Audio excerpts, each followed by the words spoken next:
Welcome to Ike's Flame. Join us on another Star Wars adventure. Punch it, Chewie.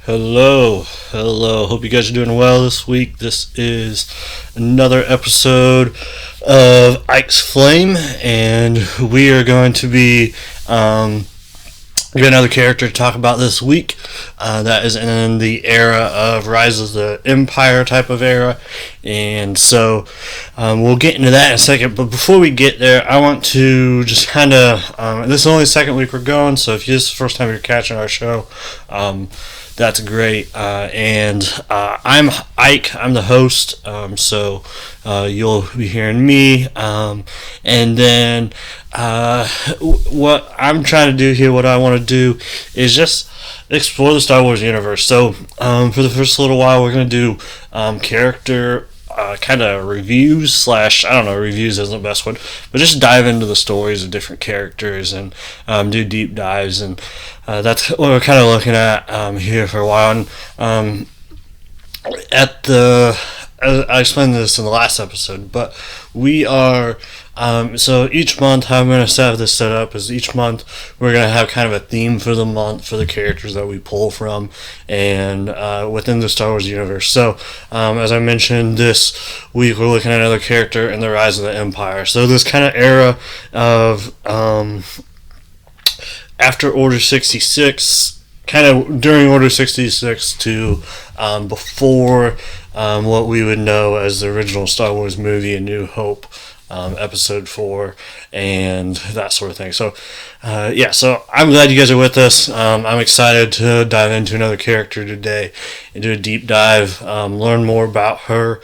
I gave a little hint there to her, and go from there. And so, I'm Mike. We're going to dive in as we talk about another character.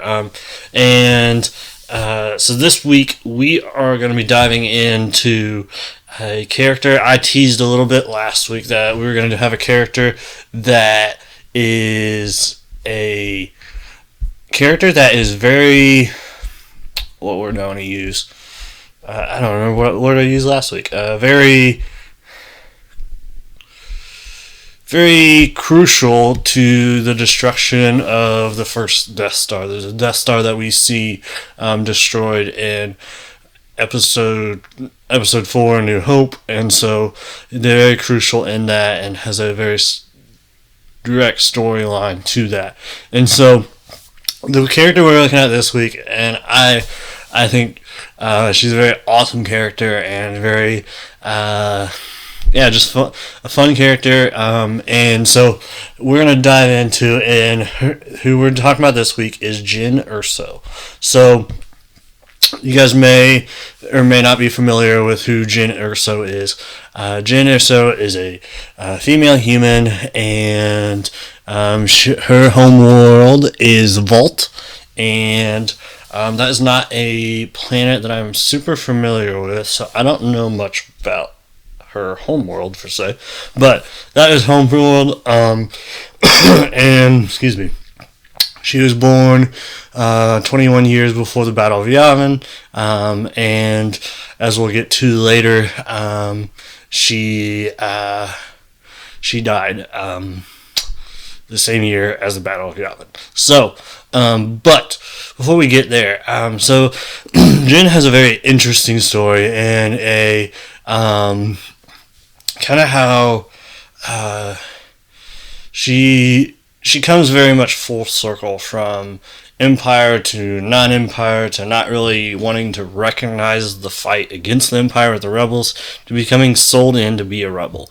And so we get to see this, and we see this in we see this whole story arc within Rogue One, a Star Wars story, and in my personal opinion, maybe the best Star Wars movie that Disney has released. I think there's just some great aspects to it and fits the whole Star Wars universe storyline within that era so well. And so we're going to dive into that and go from there. But so Jyn Erso, she has a very kind of, like I said, kind of a roundabout story. So a her and we'll get into this here. So first I want to dive in and we'll kind of have the same format as we did last week. Is I want to dive into where she appears. So her appearances, as I mentioned, we already see her in Rogue One. That is the main appearance. And then we also see she's in some video games, which I won't get into a whole lot. So she's in that. She's in some comics. She has some different comics. She's in one of the main books that they have for her. There are two books I'd say point out as Catalyst, which is Catalyst, a Rogue One novel. I'm not super familiar with what that is. Let's see. As I'm looking here, this is marked as her first appearance. The first time we see Jyn within the Star Wars universe. And so, with that said,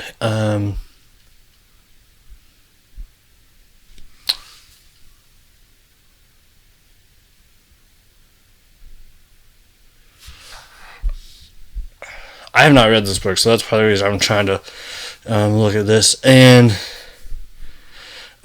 this is they call this a prequel to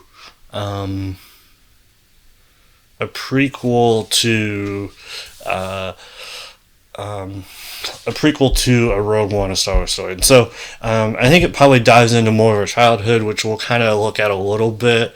More of her, I don't know, childhood, teen years, young adolescent teen years. And so we see that, and then we see her in Rogue One. She, like I said, she's in some comics, and I'm trying to make sure I'm not missing any other significant places she's at. And so so she's in a few others. Probably the other one some of you guys might be a little more familiar with is she's mentioned in Alphabet Squadron and Shadowfall, and so those books. And so in the other place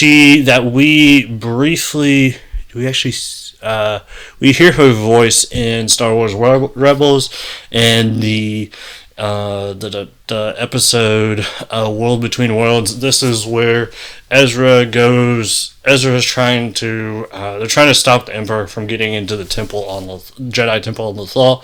Ezra goes into the space that they call the World Between Worlds, and this is where he keeps Ahsoka from dying. He wants to keep Kanan Jarrus from dying, his master. It just overlaps a little bit with what we talked about last week, but so we hear her voice in that, so that's just another little reference. Not a whole lot there, though.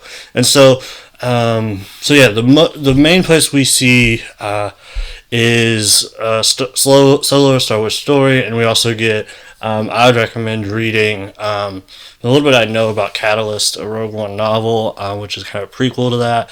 As I mentioned, I'd recommend reading that. I have not read it, so I can't say, hey, for sure read that. That's a great book to read, so I can't for sure tell you there. But so that's kind of where we see her. That's where the different places she shows up within Star Wars, and the places, the books, and things of that nature that we see her. And so, with that said, we are going to go more into her story. And so, she has a great story arc, great character development, even just within that one movie.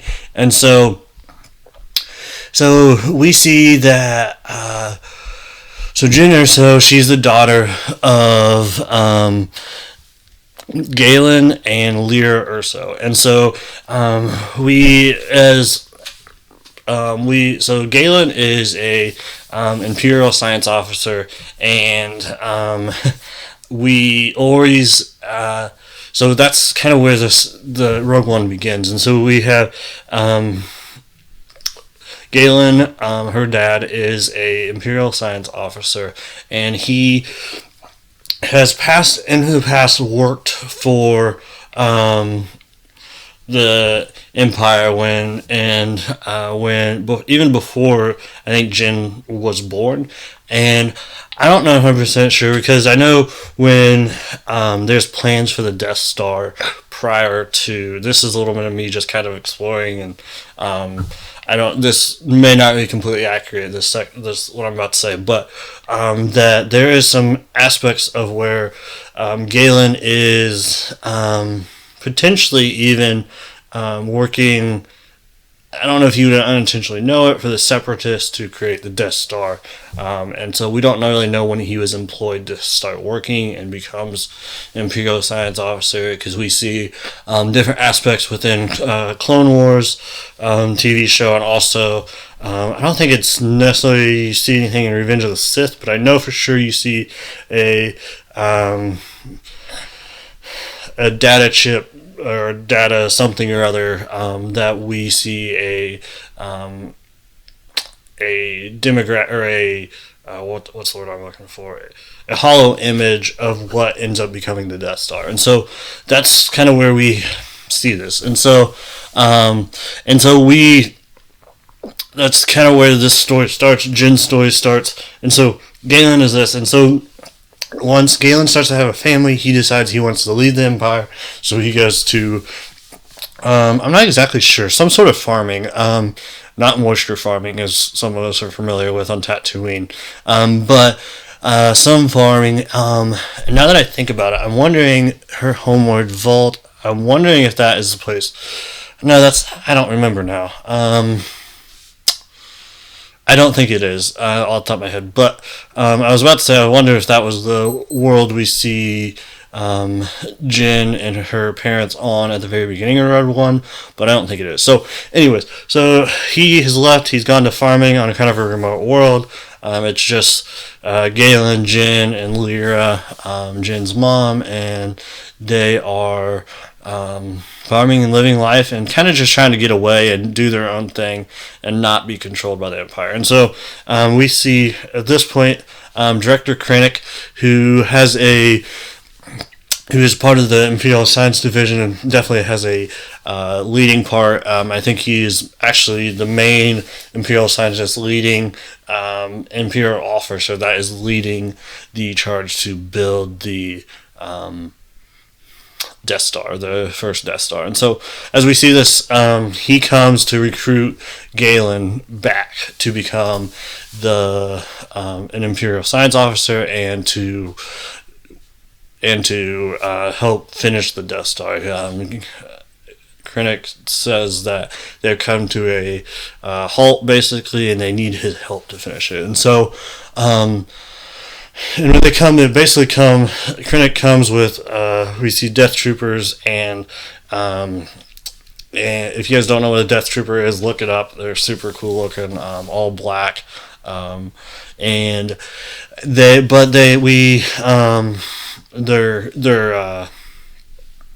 their armor's all black, kind of shiny, glossy, and I think I'm not 100% sure. They seem like at least they seem like they're taller than a normal stormtrooper, but I'm not sure on that.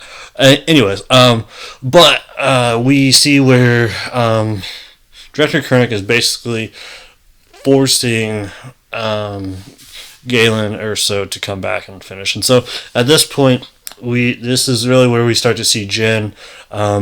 And I don't know, Jyn's probably, I would guess 6 years old, maybe 7, 8, 6 to 8, somewhere in there.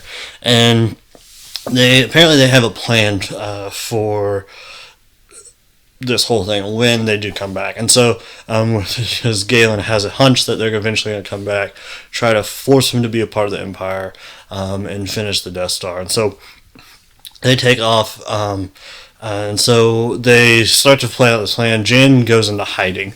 So we see Jyn hide. We see Director Krennic take Galen, and Lyra, his wife, ends up trying to kind of force the hand so they don't have to go back to the Empire. She ends up getting shot, and she's killed. And so at this point, Galen gets taken back to the Empire by himself to become a Imperial science officer again, and then Jyn goes into hiding, and so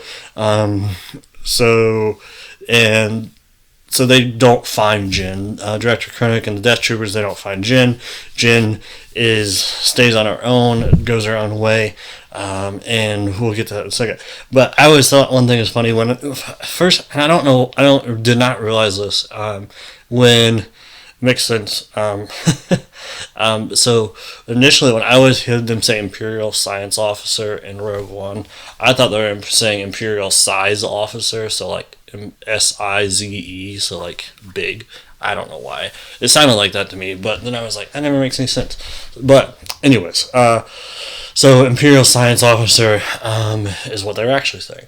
And so Jyn goes in hiding, and so this brings in a very interesting character that we see, and it is Saul Guerrera. Saul Guerrera comes, he finds Jyn, and so Galen must have had some sort of connection with Saul Guerrera. We don't ever really see what that is like or where that stems from. And so Saul Guerrera is he's a rebel, but he's also an extremist, and we learned this a lot more within the Star Wars Rebels TV show and that sort of thing. But from there, so we have this idea where Jyn goes with Saul Guerrera. So basically, Saul Guerrera raises Jyn, and this has a few implications. A couple of the implications of this is the fact that Saul Guerrera is he's an extremist. He's an extremist rebel. That's kind of how he raises Jyn. And so Jyn becomes very, very good at combat. She is very skilled. She has all this stuff. And so we see all this, and I'm pretty sure, I don't know 100% sure, but Catalyst, which is the prequel to Catalyst Rogue One story, is a prequel book to that, and so I'm guessing that dives more into how Jyn was raised by Saul Guerrera, and we see more of that, which I would find very interesting. I have not done, so I don't know exactly on that. But from there, the next place we see Jyn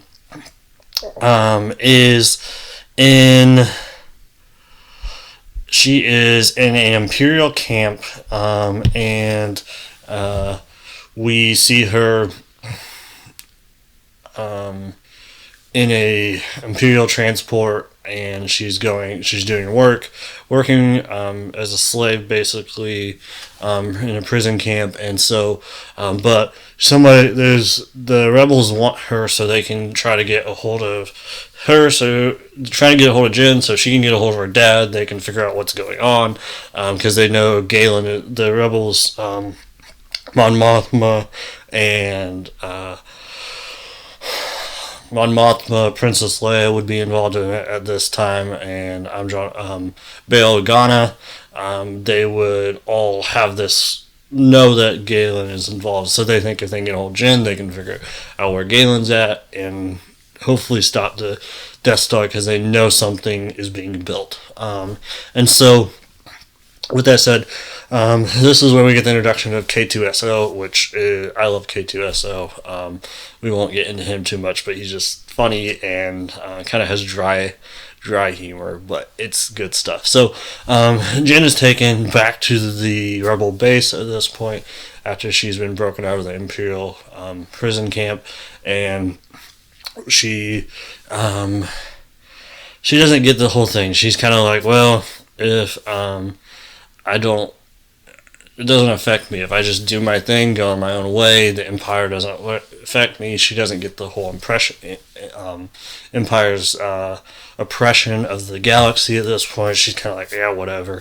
And I think a little bit of this point is we also see Jyn is apathetic to all this, and I wonder if some of this comes from her father. She knows her father went back to the Empire. She doesn't know why. She doesn't she doesn't understand. She doesn't know all the pieces, the rebel, and that's kind of where the rebels are hoping she had all the pieces, but she doesn't.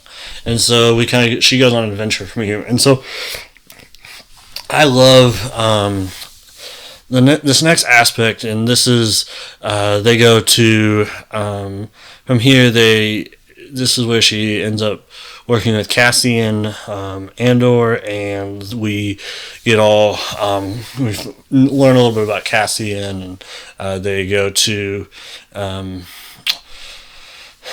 planet to try to figure out what exactly the Empire's doing, to learn more, and Jyn gets sent with him, and all that sort of thing. And so, with that said, so Jyn kind of starts this journey at this point of learning about what her father's been doing, learning about what the Empire, how oppressive the Empire is, and this starts her journey of how she feels about it. Like I said, she's kind of apathetic, and so she, when they go and explore, and some kind of craziness happens, and they end up, she ends up meeting back up with Saul Guerrero, and she says that he left him.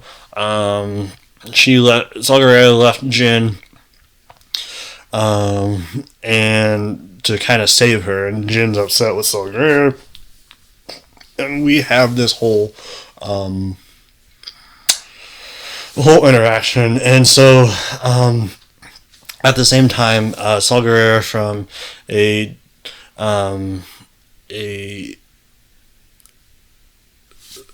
has gotten a hologram from an Imperial science officer, and or Imperial scientist who was working on that, who had been dispatched by Jyn Erso, Jyn's father, to warn people about the Death Star. And so, as this is happening, we have this really, I think, moment where Jyn starts to get it. And so we see the planet they're on is Jeddah. At this point, they're farming Kyber to fuel the Death Star, to build the Death Star for resources and all this stuff from Jeddah City, and have all this stuff. And so when she's meeting with Saul Guerrero, Saul shows Jyn the hollow image of her father, and her father tells her about the Death Star, what he's been doing, and how he's rigged a trap within the Death Star.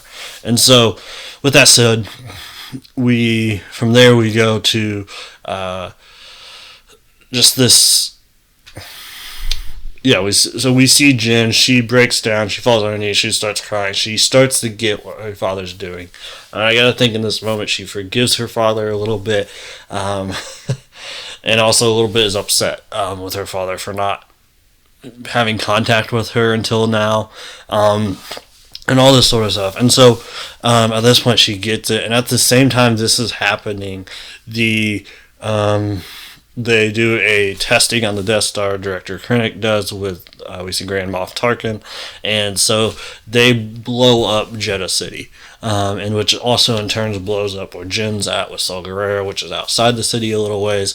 And so they escape. They get out with Cassian and K2SO, and the science officer. At this point, they've also picked up Chase and Baze and Chirrut from Jeddah City. And so at this point, and so now they go to the find Jin's father directly from Jeddah to, I don't remember the name of the planet, but where the base is for building, and where Jin's father's at, Galen's at, working on the Death Star. And so we have all this interaction. And so, but from there, I'm going to skip forward to going forward to where Jyn is trying to convince the rest of the rebels back on the rebel base, trying to convince Mon Mothma and the other rebel leaders to say, hey, we need to attack the Empire. We need to do something, find these plans, Death Star plans, figure out how to blow it up. Because at this point, they know that Galen has rigged a trap. Jyn's father has rigged a trap in the Death Star in a way to a weakness and a way to destroy the Death Star. And so, with that said, Jyn has, as we process through this, Jyn goes from very apathetic to realizing what her father's doing and starts to process this through.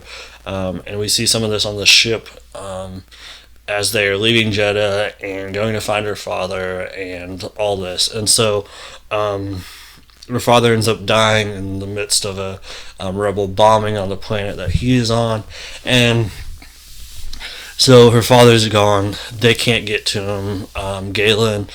So a lot of the rebels aren't believing Jyn. They don't see Jyn as trustworthy, even though Jyn is saying, "Hey, we need to do this." Very empathetic. Has now bought all in on the cause of the rebels to fight back against the Empire because of the destruction that Death Star will have on the galaxy. And so we have all this happening, and Jyn really embodies this rebel spirit at the time. Probably a little bit of this is coming back from, I gotta think, how Saw Gerrera raised her, and that side of her upbringing, and Saw Gerrera being the Empire's bad, we gotta fight back, we gotta do anything we can. And so at this point, the rebel alliance, their, I guess, council, I think they say they can't do it without the full consent of the council. And so at this point we see Jyn is, what do you want to say, Jyn's not believed. They don't get enough backing behind her to say, hey, we need to go find these plans. And so, with that said, they don't believe her. They decide not to do anything. And at this point, we see Jyn walk out of that very frustrated. And there ends up being a group of the rebels that said, hey, we want to do this. We want to go find this. We want to find the Death Star plans. They believe what Jyn says. And so at this point they stole in the mess of where on the planet where Jyn's father died, they had to get off the planet.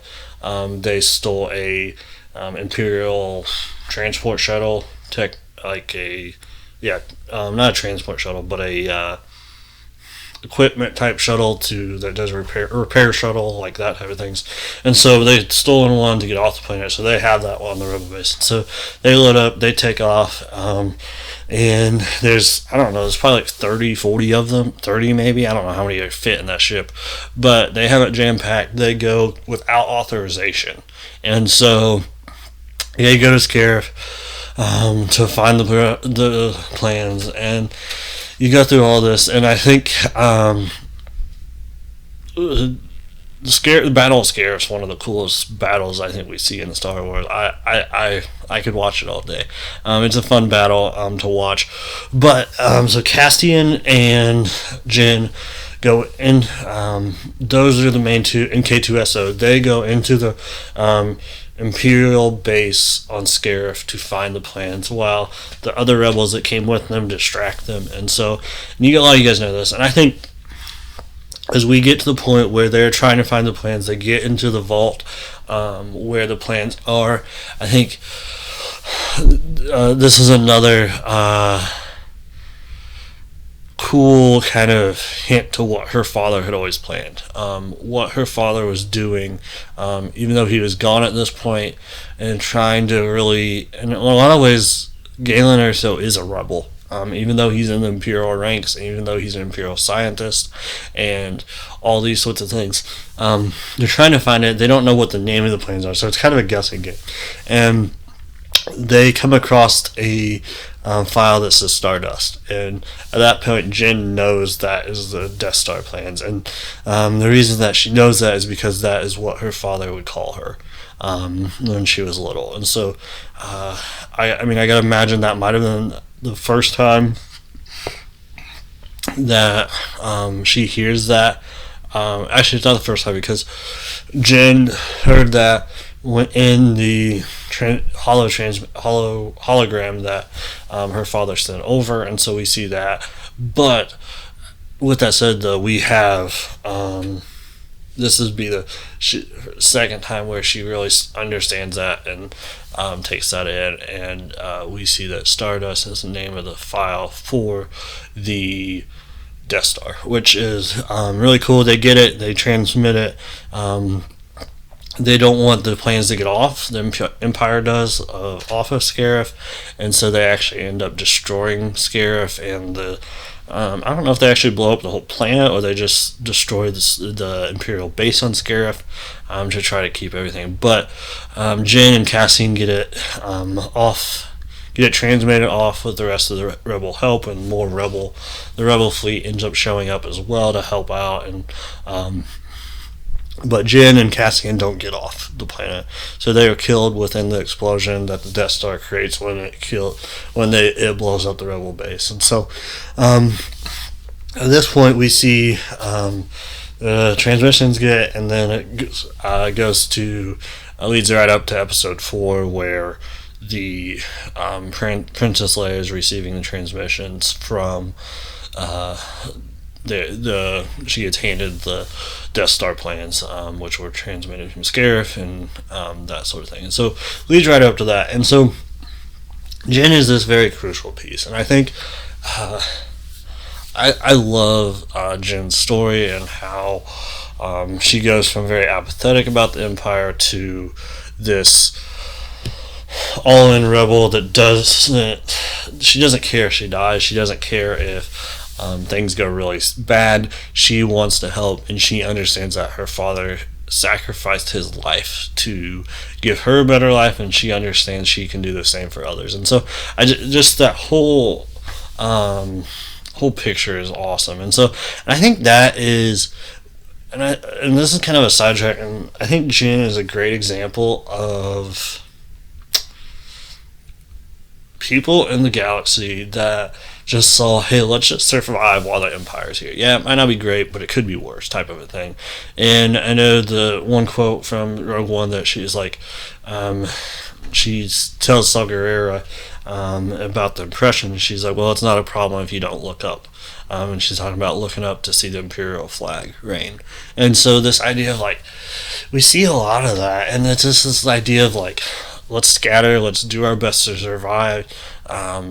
It's not my job to overthrow the Empire. And so we see a lot of that, and I think of like other people that we kind of see the story of them being apathetic to like, hey, let's just do the best we can and go from there. And we see that with like last week we talked about Kanan and kind of his story arc, and he has a similar story arc. I mean, his story is different, what he does is different. He's a Jedi, so that just makes things a little different, but he kind of has that same thing. He's apathetic and then becomes a full all in with the rebellion by the time he is at his death. And so I think the other thing is like, and we see this also like, we don't get all the details and the nitty gritty stuff, but with Han Solo, and there may be more in comics that I don't know about and I'm not thinking of off the top of my head, but like Han Solo kind of has the same, we see it in Han Solo, A Star Wars Story, and even in A New Hope, where he changes his mind and he sees that the rebellion is worthwhile. And so we see this with a lot of, and I kind of think this was a lot of people, and like a lot of times within the Star Wars universe we see these people being awesome rebels, but we don't see a whole lot of people that are just like, hey, I'm just going to survive this oppression as best we can and move on. And that's kind of where Jyn started. And I think to recognize that the rebellion was fighting for people like that.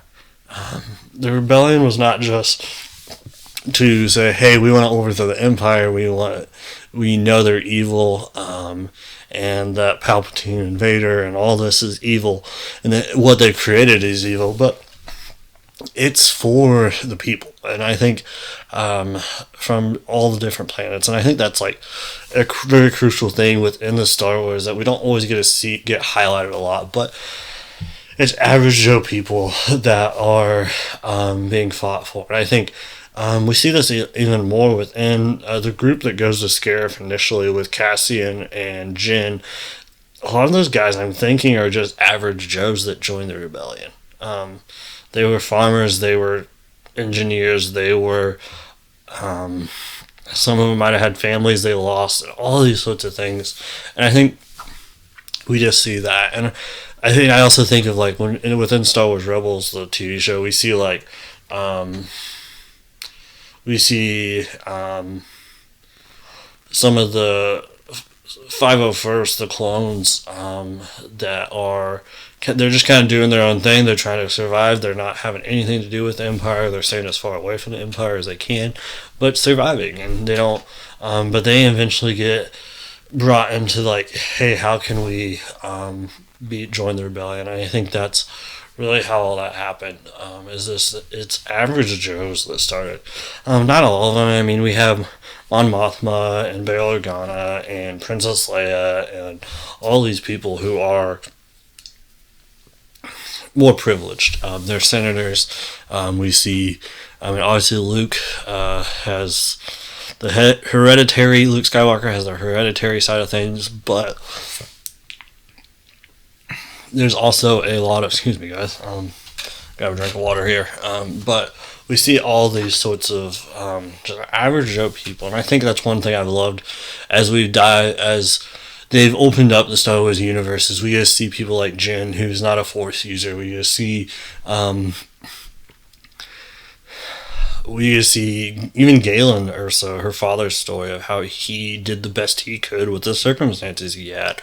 And I know he mentions in his holo transmission this idea of like, I'm not going to get the quote exactly right, but he says,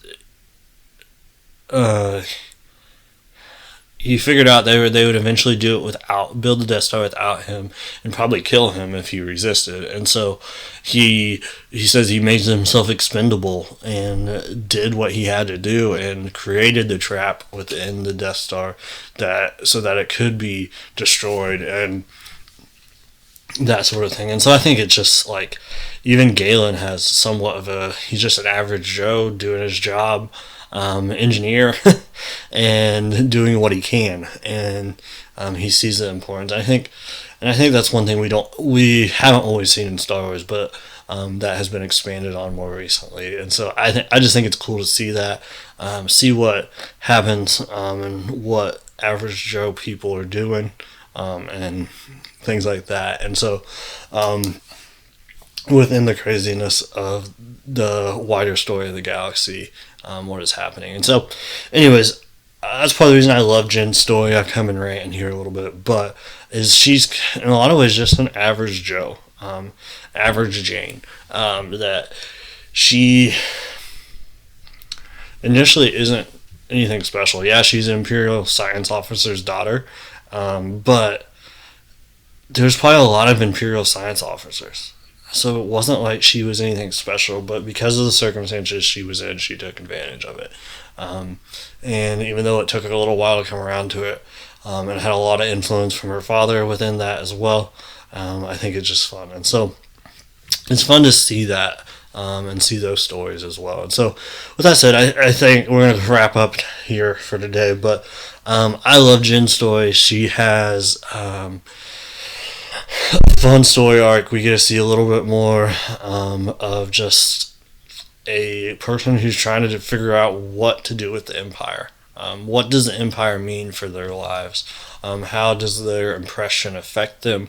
Is it worthwhile joining the rebellion? And so I just think those are just things we don't always think about when we think of Star Wars, and especially like when you look at the movies, it's different than some of the background stuff, and we get to see a little bit of that in Rogue One and that sort of thing. And I think I did this last time, right before we wrap up here. where might we see Jyn next? I don't know. I don't know if we'll see her in any of the live action because she dies. So I don't know. Yeah, what that looks like. The only I wouldn't think she's, because I know we have the Andor series coming up. I don't think she's going to be in that because I'm assuming that's Cassian before Rogue One. And the only other place I can think, even timeline wise, where she could potentially even show up is the Kenobi, which is coming out in May here. So, and I don't know if there'd be any really good link for that. For her to even be in that. So I'm guessing we're not going to see Jyn unless there's other projects announced that we don't know of yet and that sort of thing. But maybe very far-fetched Kenobi show, but that'd be the only place I think we have a chance. So yeah, that's what I got for you guys. I would encourage you guys to go check out some comics and books, Catalyst, a Rogue One story, and dive a little more into Jyn's story. She has a fun story, and things like that. I may even grab Catalyst here shortly and dive into that. As I said, I haven't read that yet either. But so yeah, thanks for joining us today here on Ix Flame, joining us for another Star Wars adventure, and as we like to say around here, light the fire. Have a great week, guys.